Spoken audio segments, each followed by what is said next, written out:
And, he's interesting. It was very nice, actually. He called me, and he said, how did you choose to move to the right? So I guess that's, people say, if I was looking straight on, right?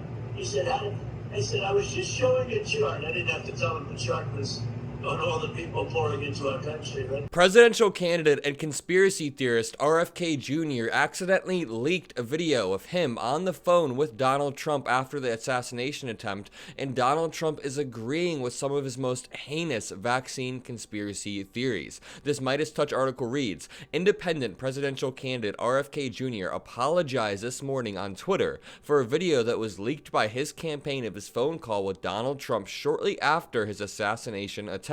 It was apparently posted by his videographer and or son, and appears to be a push by Trump to get Kennedy to drop out of the race and endorse him. Donald Trump immediately took advantage of the shooting to not only get all of these judges to try to drop his court cases, which worked with the classified documents case, but now he is trying to apply pressure on RFK Jr. I'll play the clip in 1 second, but this article continues. The video shows Kennedy being filmed while Trump is on speakerphone. It begins with Trump attempting to show that he agrees with RFK's various vaccine conspiracies. And what I'm about to read is totally false, but Trump said, quote, when you feed a baby a vaccination that is like 38 different vaccines and it looks like it's meant for a horse, not a 10-pound or 20-pound baby, then you see the baby start to change radically. I've seen it too many times. Then you hear that it doesn't have an impact, right? You and I talked about that a long time ago. First of all, how many babies does Donald Trump keep track of how they're changing? That's all of this is completely false. Babies don't get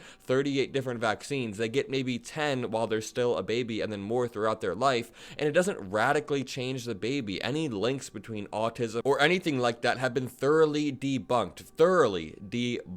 Then Trump shifts gears on his attempt to get RFK to endorse him. Quote, anyway, I would love for you to serve. I think it would be so good for you and so big for you, and we're gonna win. We're way ahead of the guy. Then Trump disclosed what he claims Biden said when he called him after the shooting. He was very nice, actually. He called me and he said, why did you choose to move to the right? Because I was looking straight on. I said I was showing a chart. I didn't have to tell him the chart was on all the people pouring into our country, but I just turned my head to show the chart, and it sounded like a giant, like the world's largest mosquito, and it was a bullet. What do they call that, an AR-15 or something? That's a big gun. The way Trump speaks is insane. Watch this clip. I agree with you, man. Something's wrong with that whole system.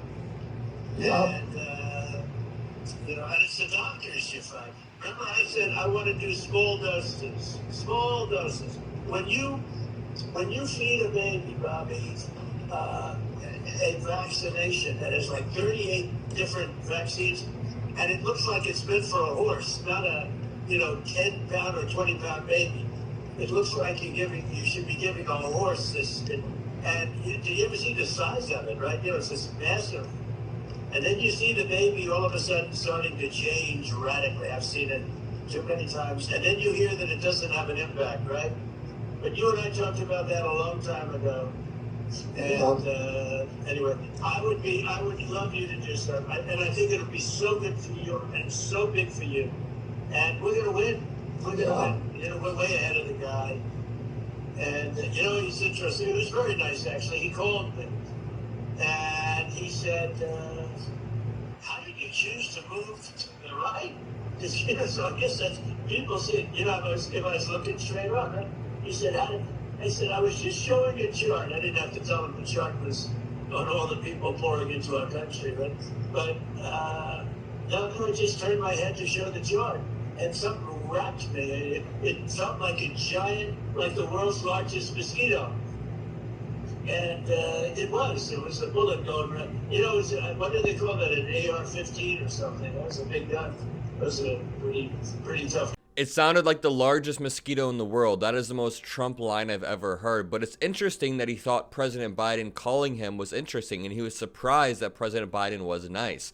RFK Jr. then posted this apology on Twitter this morning for the private phone call getting leaked. He said, when President Trump called me, I was taping with an in-house videographer. I should have ordered the videographer to stop recording immediately. I am mortified that this was posted. I apologize to the president. So a few things. I think this was the inevitable outcome come with RFK Jr.'s campaign. I mean, constantly people tried to say that he was a Democrat, even though he's running as an independent. He used to be a Democrat, but it was very, very crystal clear that he was trying to gain the conspiracy theory crowd, and that is what Donald Trump was trying to appeal to when he called RFK Jr. And it was incredibly clear, if you knew anyone in your life who was a Trump supporter, that those Trump supporters liked RFK Jr. Like they say, he's like the only good Democrat, and that is because he is not a real Democrat. He is genuinely just a Republican cosplaying as a Democrat to try to pull votes away from President Biden. But I think Donald Trump is realizing that it's backfiring because RFK Jr. is pulling votes away from him, the conspiracy theorist votes.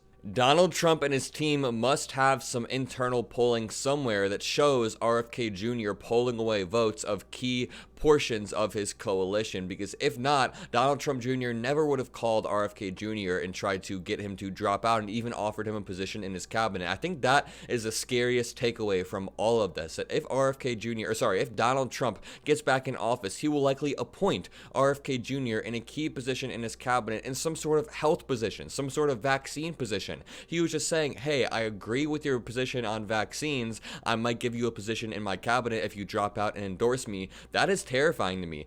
If RFK Jr. got his way in America, we would have a health crisis 10 times, 100 times worse than the COVID pandemic. We saw how Donald Trump handled that. Imagine RFK Jr. trying to pull vaccine mandates from schools, trying to disincentivize people from getting their kids vaccinated like he's done in foreign countries before, and Donald Trump would give the green light because Donald Trump says at every rally, I will not give a single penny to any school with the vaccine mandate. You guys have all heard him say that before. And we have heard Donald Trump express doubts about vaccines before. We've heard him express doubts about climate change. During the COVID pandemic, he was very consistently anti-science and wanted his instincts to guide the way rather than people like Dr. Anthony Fauci. So we know that Donald Trump has a proclivity for this anti-science, anti-intellectual thinking, and the idea that he wouldn't appoint someone like RFK Jr. I think is misguided. I think he totally would appoint the kookiest people possible to every single position. I think there's going to be a position with Stephen Miller, God forbid, Sidney Powell is like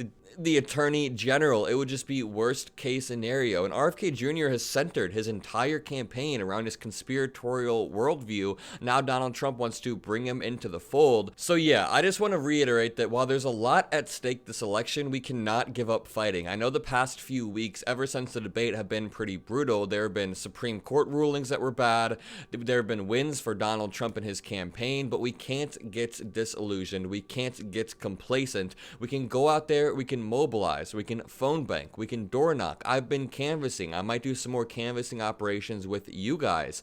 There's so many ways that we can mobilize in a democracy, so don't get disillusioned. Even what we're doing now by building a community on YouTube helps. You can go to the Adam Mockler subreddit, Adam Mockler Discord in the description. We do Project 2025 research over there. I mean, it's not going to make a big impact, but any sort of community you can help build really does help guide the way as we try to beat Donald Trump and show MAGA that we do not want their ideas. They're not welcome in America. Either way, if you enjoyed this video, leave a like, comment a blue heart. Remember, in the description, join the Adam Mockler subreddit, Adam Mockler Discord. Most importantly, have a great day yourself.